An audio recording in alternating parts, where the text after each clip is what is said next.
Good now. Great. Yeah, how did you like the conversation with Alana this morning on fantasy? I think it was great. It's a very important topic, the real versus not real.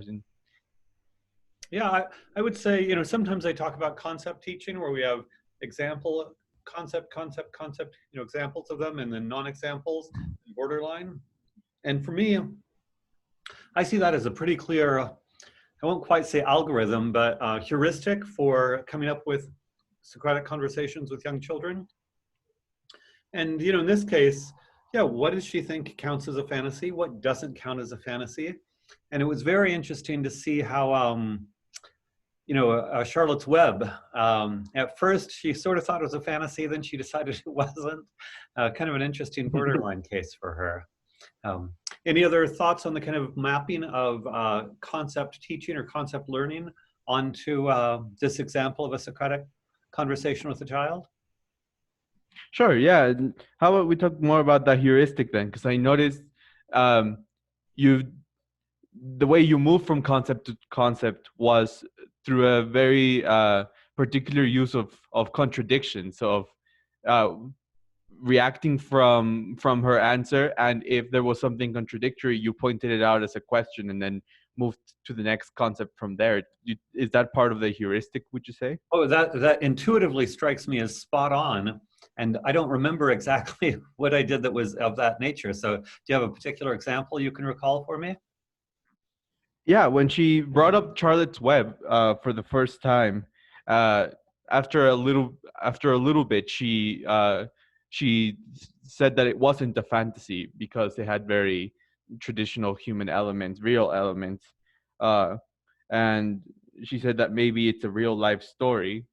Um, but then before she had said that animals speaking was not part of the real world, that animals did not speak like humans spoke. So you pointed that out as a contradiction, and I think that led to the line of questioning where she was thinking about the ways in which animals might or might not communicate with each other and to other animals. So that was very interesting to see that movement Yeah, from no, concepts. that's a great example. And I think it's useful to highlight the perceived contradiction.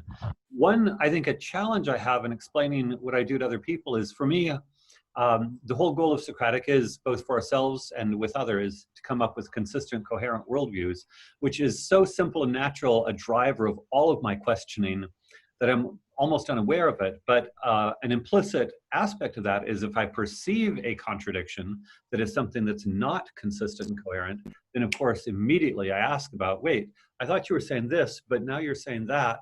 How do you reconcile those two?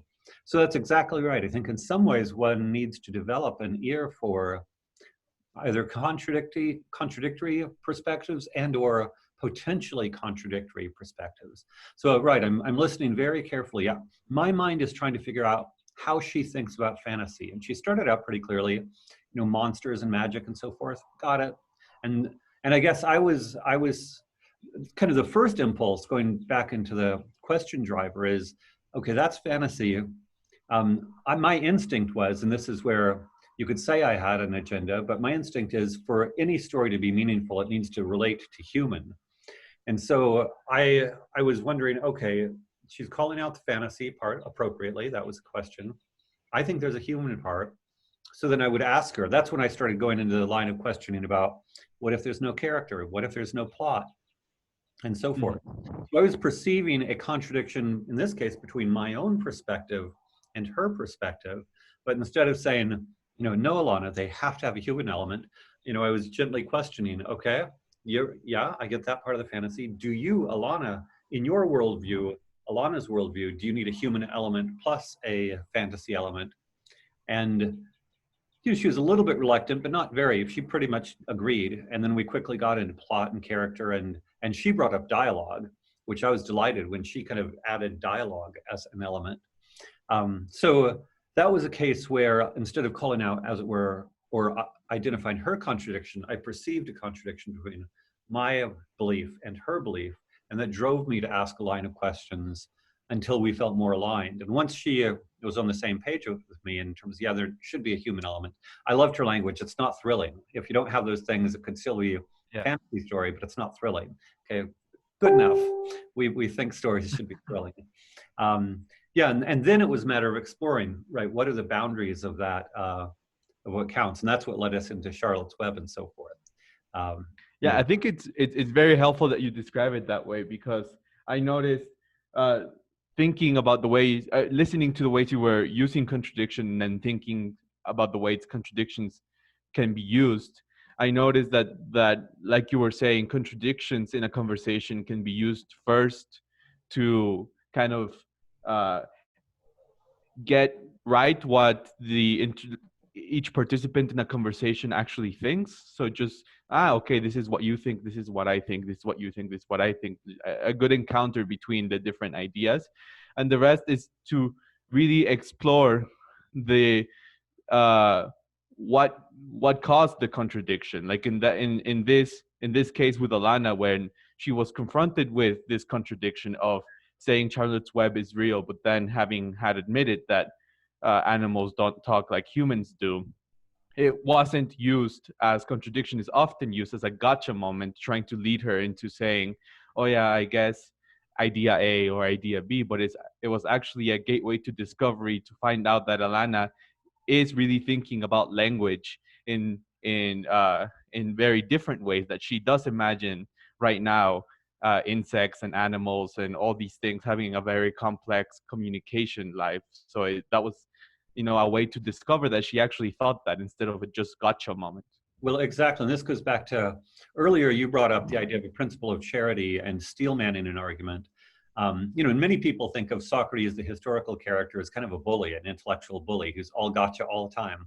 I've certainly introduced young teens to Socratic dialogue, and some, and I would say especially male, often get into a aggressive gotcha style of Socratic reasoning. Of course, I think that's part of why Socrates was put to death, as I imagine all these young Athenians walking around doing gotcha moments with all the older respected people. But no, I'm very much more coming from a principle of charity. I try to make sense, whether it's Alana or any interlocutor, how can their perspective make sense? And so before, as it were, aggressively question them, I first try to figure out, is there a way in which this makes sense? And then I ask my questions from that, where maybe if they go here, then it will seem less contradictory to me. And so I'm kind of looking for the kind of adjacent perspective from within their world that would make their perspective make sense for me. Does that make sense? Or is that a bit convoluted? Yeah, it does make sense. And I wonder if it's, partly having this principle of charity stems out of the goal that you as an educator enter in a conversation, in that you are, that maybe one of the goals is to facilitate the forming of a coherent system of ideas, of beliefs, etc. So is that I will do whatever it takes to help you achieve coherence, and that means pointing contradictions, etc. But I'm just helping in that, instead of trying to get her to adopt a system of belief or ideas. No, Does that sound absolutely. right? Of course, the Socratic metaphor of Socrates as a midwife is perfect for that. And I hadn't thought of this before, but my sense is 90, 95, maybe 99% of readers of Plato regards Socrates as an intellectual bully. But that reading, that exclusive and sometimes, of course, there's certain interlocutors, Callicles, he goes all out, and good for him. But that simple image of Socrates as an intellectual bully is inconsistent with Socrates as an intellectual midwife. And I think he Plato, and presumably he Socrates, I imagine it's a combination of the two, take this notion of being an intellectual midwife very seriously.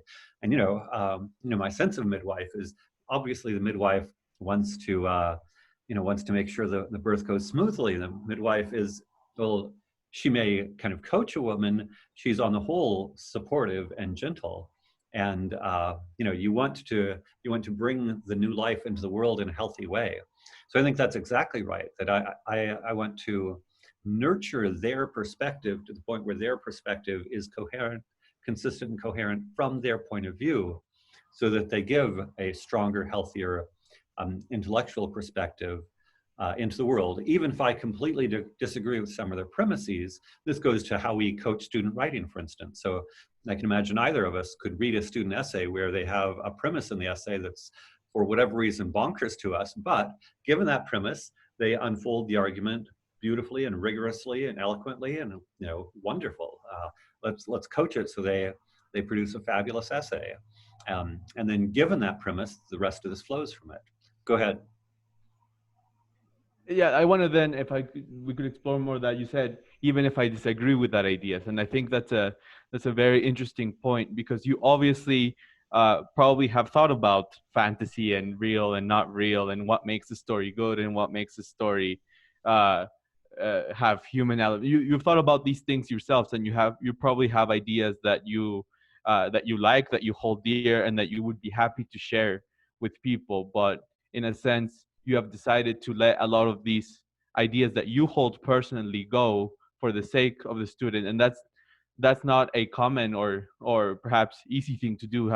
You talk about how you have managed to do that, and how you would encourage others to do that as well? Yeah, I mean, I would say it is to some extent just by nature not very intrusive. But again, it is ultimately a deep commitment to wanting to respect their worldview. And a coach. Suppose somebody is a painter. I'm mixing metaphors a bit, but say a mentor for an artist. The artist should have their own style. At some point, the art teacher may support the development of certain skills. Drawing skills, representational drawing is a useful skill, even if one does non-representational art. But ultimately, it's up to the artist to develop their own style, and not simply to be imitative. And so I think any good art teacher would support the development of individual style. And this is a different sort of thing, but I think similarly, I want Alana or Ethan or whomever to develop their own intellectual style and worldview. And I think at some point, part of it is I just have become fascinated with how people think, and how, in some ways, rather than, the fact is people disagree. People have disagreed forever. They'll disagree forever. Disagreement is real. I don't fancy dominating the world with my ideas. I just don't think it's going to happen, and that's okay. So I think there's a way in which we just all need to give up on intellectual imperialism, as it were. And there are issues where we don't want things that we believe will cause harm to ourselves or others, and there's another realm for doing that. But certainly, as an educator, I want to help them give birth to their own consistent and coherent worldview. Even if there are occasions I've had teenagers argue that it's okay, say, to kill people or to allow others to kill people. And this is where if necessary, I will tell them that I think that's wrong. I prefer to have a group where nine times out of 10, maybe 99 times out of 100, if a, say, teenager takes, I think, a morally outrageous position, and sometimes teenagers, as part of being a teenager, is, they like to be provocative and outrageous and so forth. And test ideas. It's also, I think, legitimately useful to test ideas. What if we, nihilism, I'm very much against nihilism, but I think it may be useful for a teenager to go to the edge of nihilism and think about it a little bit and think through the implications. And one of the implications is that if you're an honest nihilist, most people will have a very negative reaction to your view. So I guess I would rather have somebody, if they're going to be a nihilist, be an honest nihilist, than to have students be kind of carelessly relativistic, kind of fading into nihilism, which is, I think, de facto where most teens are, simply because they never have an opportunity to develop their ideas, and so they never have the either opportunity or even the obligation. And I would say we have an obligation to, if we really believe all morality is relative, it's a scary place to go. But I think those who want to develop that should develop that. So I've kind of gone beyond your question of how to be sympathetic, but one of the reasons I wanted to is because, say, a nihilist who says it should be okay to kill people, that's a hard thing to be sympathetic to. But instead of just shutting it down, my inclination is to, okay, what are the implications? And I guess I have enough confidence in the process of freedom of thought and the interchange of ideas that somebody who is, say, an honest nihilist will will experience significant feedback. And then if they're going to go there, um, well, let's watch this person. Does it make sense? Yeah, I think it does make sense, especially your emphasis on process, because I think I agree that that's the key to this. If a person is gonna develop their worldview and change their mind possibly later, then they have to know what they think before they change their mind, right? And that is not something that you should take for granted, that someone knows what they think. In many cases, people don't know what they think until they're forced to lay it out. So it's an emphasis on process, that in order for this person to continue their process of making sense of the world, I'm going to help them first discover what they think, and then maybe if we've achieved some ground on that, there's a process so we can talk about persuasion and changing minds and developing, etc. No, absolutely. And we're kind of need to wrap up, but kind of one more point on the nihilism piece, which is far from where we started, but I think an important point. I actually think that teenagers who really thought about nihilism are more apt to have serious moral convictions than teenagers who have not thought about nihilism. That is, going back to your process point, the process of considering really seriously a world without any kind of moral perspective, I think shocks even most teens into, well, no, there are things, there are moral boundaries, and they can differ on what those are. But until one of my pet peeves is pervasive relativism in our culture as the norm. I would say our educational culture indoctrinates that as the norm. So I think in that particular case, yeah, let's see, do you have moral convictions or not? And it's a process. It can take months or years before they realize, no, I'll put a stop right there. No, we cannot go there. So super deep topic that we'll return to again in the future. But to keep these reasonable time, I want to thank you again, Francisco. And actually, till this afternoon on another note, we'll see you. Well, see you soon.